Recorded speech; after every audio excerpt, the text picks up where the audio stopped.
Alright, DJF here. I'm doing a tutorial on not a tutorial, I'm sorry, like a review slash demo on the Numark X6 mixer. So before I start, let me say two things. One, I'm not going to edit this video. I just want to upload it directly to YouTube, so bear with me if some things kind of take long. You're like, oh, he's taking too long. I don't care. And two, this is not a beginner's tutorial. There's some things that I'm probably just going to fly over because, honestly, I didn't start with a mixer quite, I'm not saying this is the nicest, but quite this nice. And if you're just learning how to DJ, I don't think you should, because it could be overwhelming, or you should learn how to grasp the basics of like a normal mixer. And if you like Numark's prices, and a basic mixer I recommend is the DM1050. That's what I started with. Solid mixer. So first off, let me say, yeah, this is the Numark X6 mixer. This is basically just the updated version of the DXM06, I believe it is, which were silver and blue mixers. So first off, if you're looking at buying one of these, it's about $250. That's what I paid for it new. So it might be down now. It might be like $230. I really don't know. But if you need to get a used one, I don't see anything wrong with that. Besides maybe some crossfader wear, there's probably not too much that could go wrong with this mixer, or cosmetic wear. Or if you really don't have that much money, you could just look for a DXM06, and it's literally the same mixer.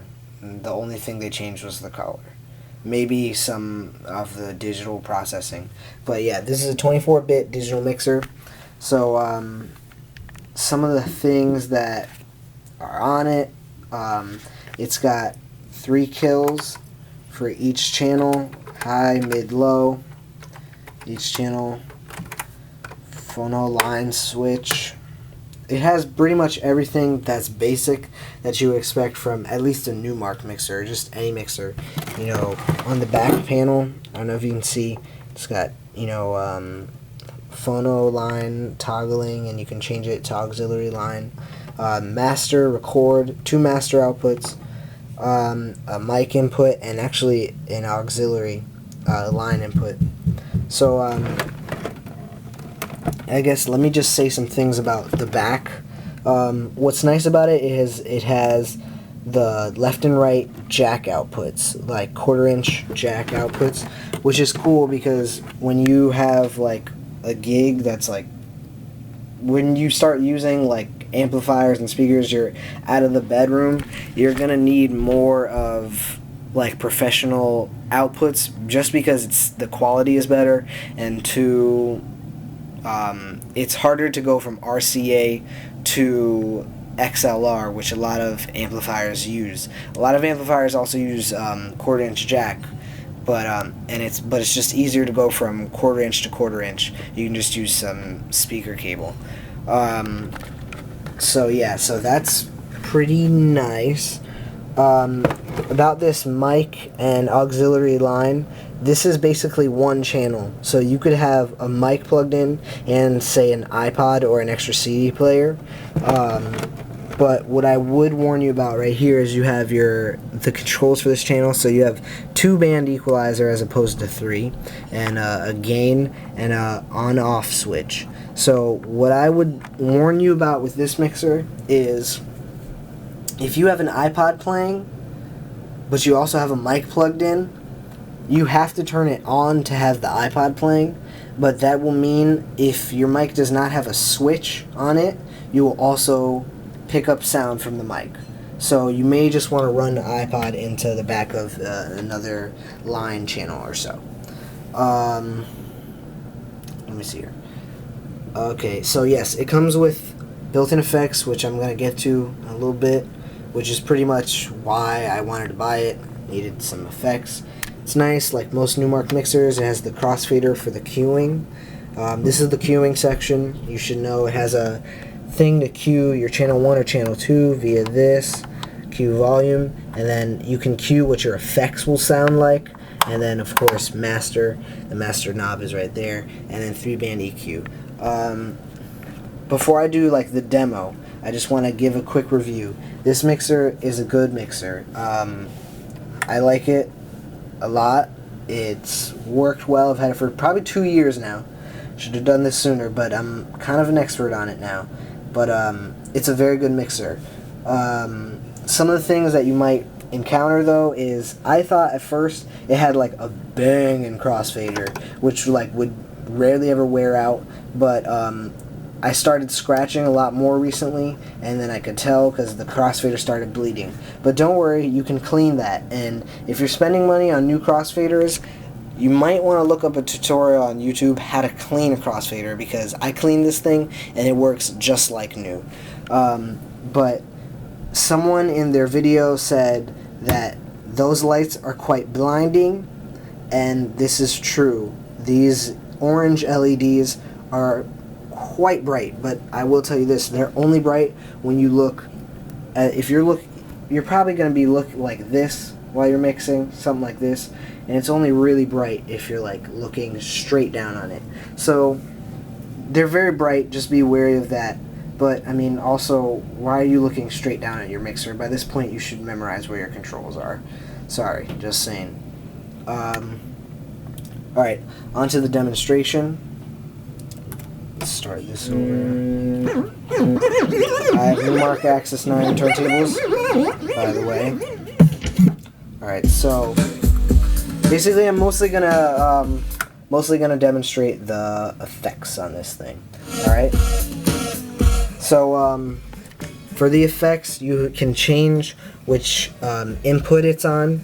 You can have it on your mic or auxiliary input, on your channel 1 input, channel 2, or master output.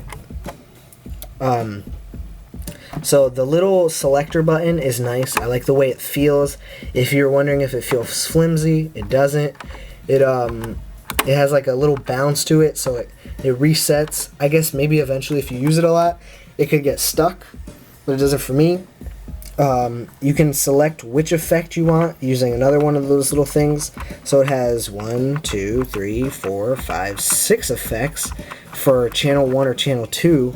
And then if you look on the bottom, it has a little mic auxiliary thing where the effects are kind of different for if you're using a mic. It has a little vocoder, which I'm not going to demonstrate.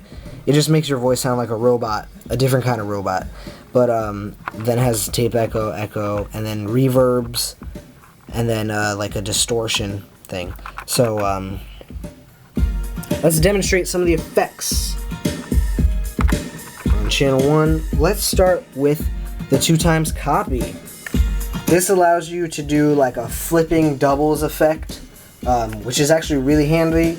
I use it a lot because sometimes I don't want to just queue up another song. I know it's cheating, but basically you just tap this to not every beat, but to like every other beat. And then for the flipping doubles, I find that if you put this right about there, you can get a good effect. Then you just turn the effect on.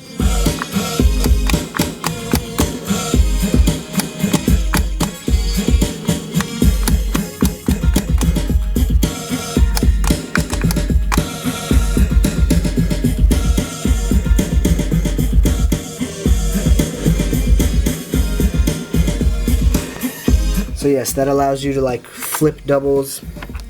The tape echo gives sort of that effect. Oh yes, let me say, all the effects are adjustable by these two. This usually adjusts the volume of the effect over the actual track that's playing, and this is probably not the right term for it, but this adjusts like the size.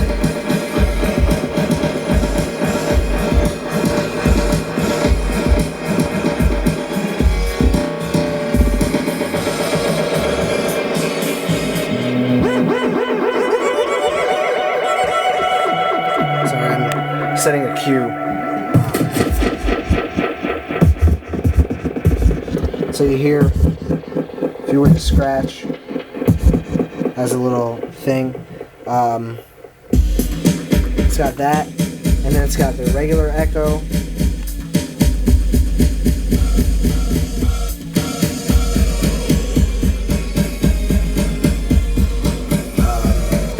Then it's got basically just a flanger, which is adjustable, pretty basic, very usable. Phaser, and then filter, which is actually nice because you can go from just pure bass to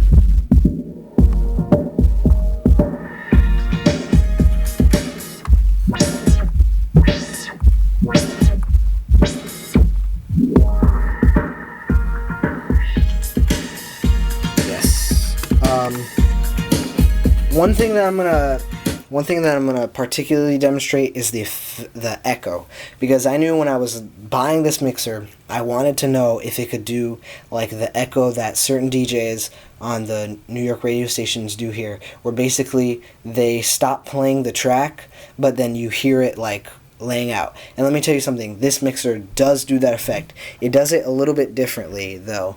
I saw on the TTM 56 or 57, I'm sorry.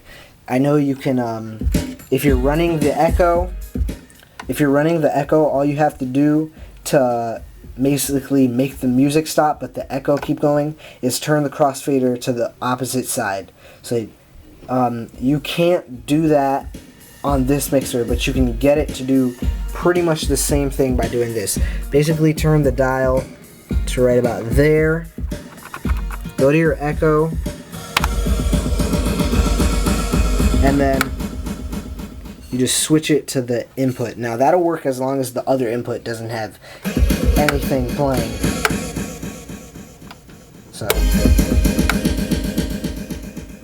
So I know that's what I wanted when I bought this mixer. So that's pretty much how that works. Then you can tap this to your beat. I guess if you want to do weird beats, you could tap it, but you can also hold it down so that it just doesn't go to a beat, it just sinks to like nothingness. It has nice gains. Everything feels good on this mixer. The crossfader is actually very smooth.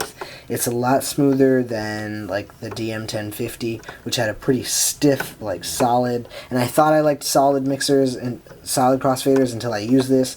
You know, it doesn't take much to slide it over. I'm trying to slide it with little much effort as possible. It's not like butter. I mean, I don't know. I've tried TTM 57 SLs.